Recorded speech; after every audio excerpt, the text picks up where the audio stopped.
စေတီတော်သမိုင်းမှာအခိုင်အမာဖတ်ရှုမှတ်သားရပါတယ်။ဒါကြောင့်ဇေယျသေနာနဂါမင်းတီရဲ့မော်တင်စံတော်ရှင်စေတီတော်ဟာ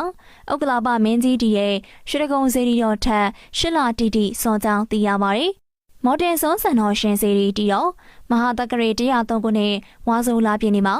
မြတ်စွာဘုရားမိဂရာဝံအင်ဂျင်တော်မှာပြင်စောဝိဂီငါးဦးကိုဓမ္မစကြာတရားဦးဟောတော်နည်းနဲ့လေးတိုက်ဆိုင်နေပါတယ်။ဒါကြောင့်မော်တင်စွန်စံတော်ရှင်စေတီတော်ဟာ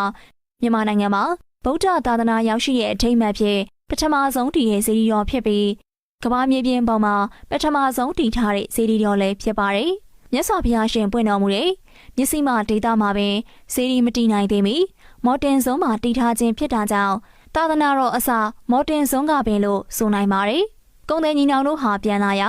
လက်ခုလက်မှာစံတော်နှစ်စုကိုမော်တင်နဂါးရွှေဝဲအငူမာနေတဲ့နဂါးမင်းကခိုးယူခဲ့တယ်။အဲဒီနောက်ဇေယျသေနာနဂါး